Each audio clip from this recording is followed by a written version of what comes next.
Hello બાળમિત્રો, નમસ્કાર. મારી યુટ્યુબ ચેનલમાં તમારું સ્વાગત છે. આજે હું તમને નવોદય વિદ્યાલય પ્રવેશ પરીક્ષામાં પૂછાય છે તે વિભાગ 1 જે માનસિક યોગ્યતા કસોટીનો હોય છે, અને આ માનસિક યોગ્યતા કસોટીમાં કેવા કેવા પ્રશ્ન પૂછાય તે હું તમને સમજાવું. તો જોઈએ પહેલાં, આ અશાબ્દિક પ્રકારની કસોટી છે. અશાબ્દિક એટલે કે આમાં કોઈ શબ્દ નથી હોતા, પણ કોઈ ચિત્ર હોય, કોઈ આકૃતિ હોય તેવું હોય. આ કસોટીના પ્રશ્નોનો હેતુ ઉમેદવારની સામાન્ય માનસિક ક્ષમતા ચકાસવાનો છે. આ કસોટીને 10 વિભાગમાં વહેંચવામાં આવી છે. ને આગળ પણ તમને એક વિડીયો મૂક્યો છે ને, તેમાં સમજાવેલું કે 10 વિભાગમાં કયા કયા 10 વિભાગ આપવામાં આવ્યા. આ કસોટીમાં કુલ 40 પ્રશ્નો હોય છે. આ કસોટીના પ્રશ્નો ફક્ત આકૃતિઓ અને ચિત્રોને આધારિત હોય છે. આમાં જે પ્રશ્ન હોય ને તે આકૃતિ અને ચિત્રને આધારિત હોય. દરેક વિભાગમાં 4 પ્રશ્ન આપવામાં આવ્યા હોય છે. આ 40 પ્રશ્નો માટે 50 એટલે 40 ગુણ્યા 1.25 ગુણ ફાળવવામાં આવેલા હોય. આ પ્રશ્ન 40 હોય પણ તેના માર્ક તો 50 હોય. એક પ્રશ્નના 1.25 માર્ક હોય, એટલે તમને કુલ 50 માર્ક મળી જાય. અને વધારે ને વધારે માર્ક મેળવવા માટેનો આ એક જ વિભાગ છે કે તમે ધારો એટલા માર્ક તમે મેળવી શકો. 50માંથી તમને 50 પણ આમાં મળી જાય. આમાં ઓછી મહેનત અને માર્ક વધારે મળી શકે તેવો વિભાગ છે. તો હવે આપણે આગળ જોઈએ આ વિભાગમાં કેવી કેવી પૂછાય. તો કે પહેલો વિભાગ છે તો કે અલગ પડતી આકૃતિ ઓળખવી. તો અલગ પડતી આકૃતિ ઓળખવા માટે આપણે પહેલાં સામાન્ય પરિચય લઈ લઈએ. અલગ આકૃતિનો અર્થ એ છે કે સમાન લક્ષણોના આધારે અલગ પડતી આકૃતિ પસંદ કરવી. એટલે કે સમાન લક્ષણો જે ન ધરાવતી હોય ને જે અલગ લાગતી હોય તે અલગ પડતી આકૃતિ હોય. અર્થાત કોઈ એક આકૃતિ એવી હશે કે જે બાકીની આકૃતિઓથી અમુક લક્ષણોના આધારે અલગ પડતી છે. કોઈ 4 આકૃતિ આપી હોય એમાં કોઈ એક એવી આકૃતિ છે કે જે 3 આકૃતિ છે એનાથી અલગ હોય, તે શોધવાની. આ પ્રયોગના હેઠળ પૂછવામાં આવતા પ્રશ્નોમાં 4 આકૃતિઓ આપવામાં આવે છે. આપેલ આકૃતિઓમાં તેમના ગુણ અને લક્ષણોને ધ્યાનમાં રાખીને તે બધી આકૃતિઓમાંની એક આકૃતિને બાદ કરતાં બાકીની તમામ આકૃતિઓને ચોક્કસપણે સમાન વર્ગમાં મૂકી શકાય એવી હોય.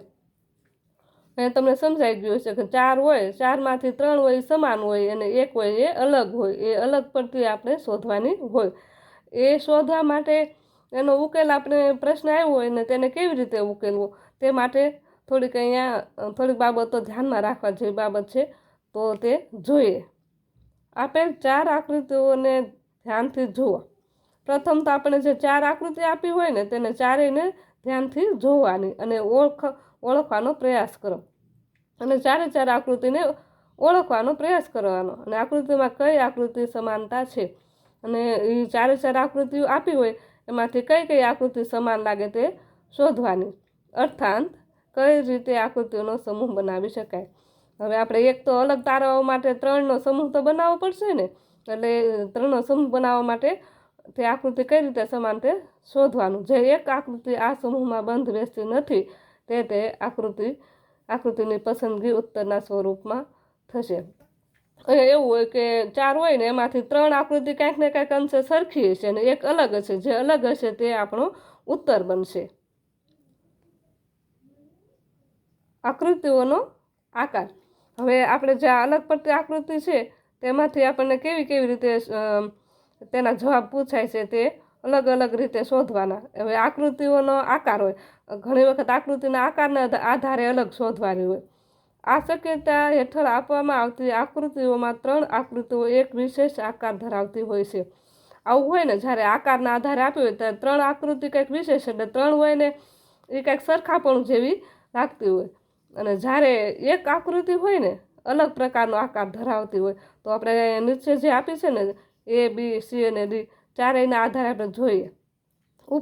ઉપરોક્ત આકૃતિઓમાં આકૃતિ C સિવાયની બાકી 3 આકૃતિઓ રેખાઓથી બની. જો આ 4 છે ને એમાંથી આ A, B અને D એમાં રેખા છે. રેખા એટલે કે આ જે બધા દેખાય, આ રેખા, આ રેખા, આ રેખા, આ ઊભી રેખા, આડી રેખા, આ ત્રિકોણમય રેખા, એ રેખાઓથી બનેલી છે. જ્યારે વર્તુળ એક પણ રેખા હોતી નથી. વર્તુળમાં રેખા હોય નહીં, વર્તુળ સળંગ રીતે બનતું હોય એમાં રેખા હોતી નથી. એટલે અહીંયા આપણો જવાબ આવે સી. હવે એક બીજી રીતે પણ પૂછાય, આકૃતિઓમાં રેખાઓની સંખ્યા. હવે એમ પૂછાય કે આકૃતિઓમાં કેટલી રેખા છે એના આધારે પણ પ્રશ્ન હોય. આ શક્યતા હેઠળ આપવામાં આવતી આકૃતિઓમાં 3 આકૃતિઓમાં રેખાઓની સંખ્યા સમાન હોય. 3 આકૃતિ હોય ને એમાં 3માં જે રેખા હોય ને એની સંખ્યા સમાન હોય, અને જે એક હોય ને જે અલગ પડતી હોય ને એમાં તે જે 3 આકૃતિ હોય એનાથી કંઈક અલગ રેખા હોય, રેખાની સંખ્યા અલગ હોય. તેવી રીતે પસંદ કરવાનું હોય. તો અહીંયા આપણે જોઈએ A, B, C અને D જોઈએ ને તો તમે જોઈશો અહીંયા 1 2 3 4 5. પહેલાં હું તમને ઉકેલ સમજાવું પછી તમને સમજાવું. ઉપરોક્ત આકૃતિમાં B સિવાયની બાકીની તમામ આકૃતિઓ 6 રેખાઓથી બનેલી છે, જ્યારે B 4 રેખાઓથી બનેલી. જો હું તમને આ એમાં બતાવું 1 2 3 4 5 ને 6 છે. આ B 1 2 3 ને 4, બીમાં 4 જ છે. આમાં 1 2 3 4 5 ને 6, આ 6. આમાં બેમાં સરખી 6 છે.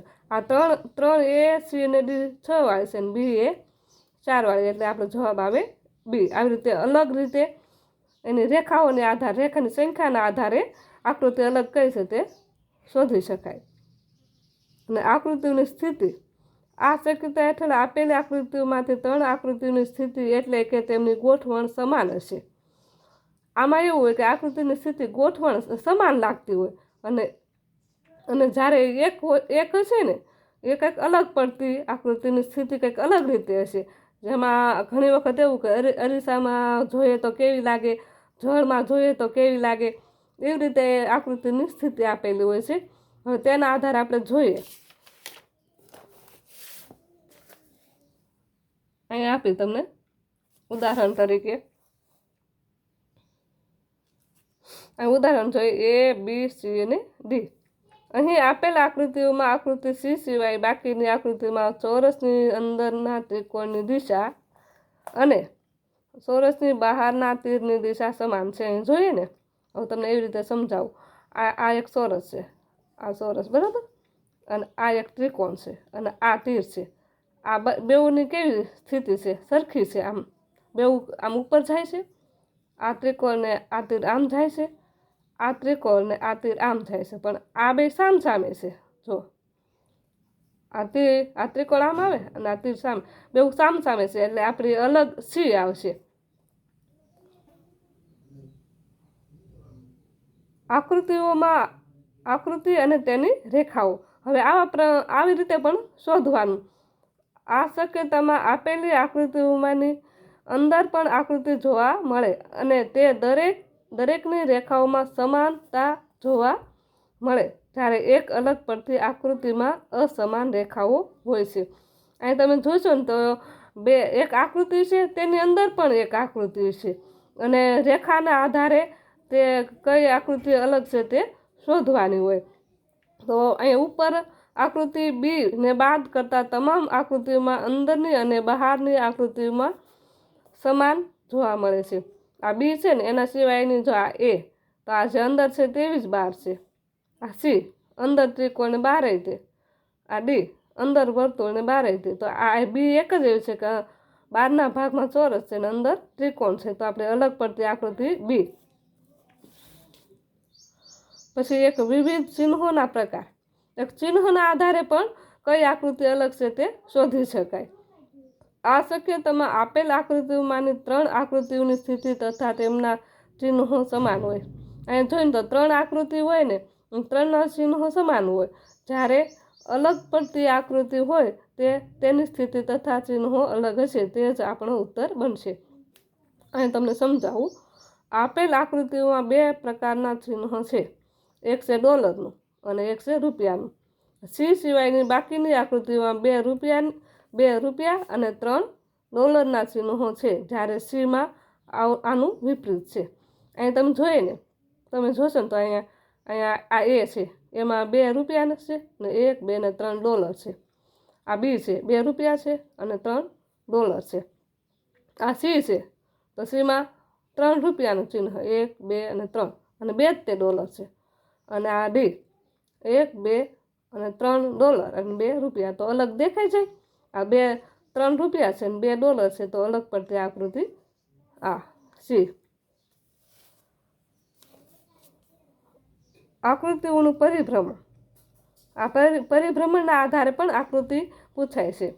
આ શક્યતામાં આપેલ આકૃતિઓમાંની 3 આકૃતિઓ ચોક્કસ દિશામાં પરિભ્રમણ કરતી હશે.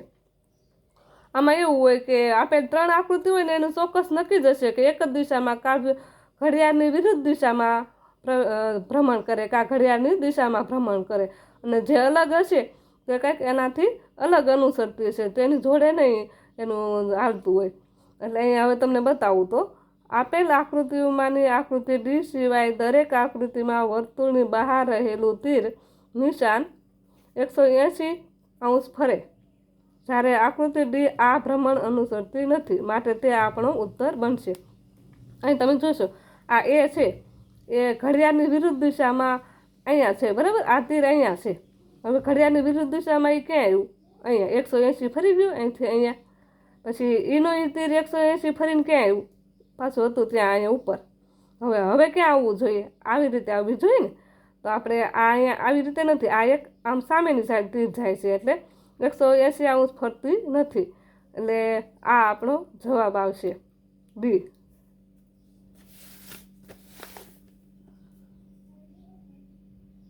હવે પેટર્નમાં સમાનતા. ઘણી વખત પેટર્નના આધારે પણ અલગ પડતી આકૃતિ પૂછાતી હોય. આ શક્યતામાં આપેલ આકૃતિઓમાંની 3 આકૃતિઓ એક સમાન પેટર્ન માળખું અનુસરતી હશે, જ્યારે એક આકૃતિ તે પેટર્નને અનુસરતી નહીં હોય, જે આપણો ઉત્તર બનશે. આમાં એવું હોય કે પેટર્ન હોય, અહીંયા જ છે, જો આમાં આમ વર્તુળ છે પણ આમાં ચોરસ બને, આમાં ચોરસ બને, આમાં પણ ચોરસ બને, પણ આ સી છે એમાં ચોરસ બનતું નથી. આ સી સિવાયની 3 છે તેમાં ચોરસ બને, આમાં નથી બનતી, એટલે આપણે અલગ પડતી આકૃતિ સી. હવે એક લેખન પદ્ધતિ. આ આવશ્યકતામાં આપેલ આકૃતિમાંની 3 આકૃતિઓમાં સમાન પ્રકારનું લખાણ અથવા હાથ ઉઠાવ્યા વગરનું લખાણ કરવામાં આવ્યું હશે, જ્યારે ચોથી આકૃતિમાં હાથ ઉઠાવવાની જરૂર પડશે, કે જે આપણો ઉત્તર હશે. અહીંયા એવું હોય 3 આકૃતિ એવી હશે કે તમે આવી રીતે આમને સળંગ લખ્યા જ કરો, તમારે સી લખો હોય તો હાથ ઉઠાવવો પડે ના, એવી રીતે હોય. અને એક હોય ને એ આવી રીતે હોય, જો અહીંયા હું લખું આ એ, તમારે હાથ ઉઠાવવો પડે, એવી હશે. જે હાથ ઉઠાવવો પડે એ જે હશે ને એ આપણો જવાબ હશે. સી જોઈએ તો સીમાં સળંગ રીતે લખાય, આ એમ જોઈએ તો એમમાં પણ સળંગ રીતે લખાય, ઝેડ જોઈએ તો ઝેડમાં પણ સળંગ લખાય. આ એ છે એ સળંગ રીતે લખાતું નથી, તો એ આપણો જવાબ આવે. બસ હવે હું આગળ તમને વિડીયો જે આપીશ તે અત્યારે મેં પહેલાં તમને સમજૂતી આપી દીધી કે કેવી રીતે તમારે આમાંથી ઉત્તર શોધવાના, પણ હવે આગળ હું તમને તેનો સ્વાધ્યાય પણ કરાવીશ. તે માટે તમે મારો આગળનો વિડીયો પણ જોતા રહેજો.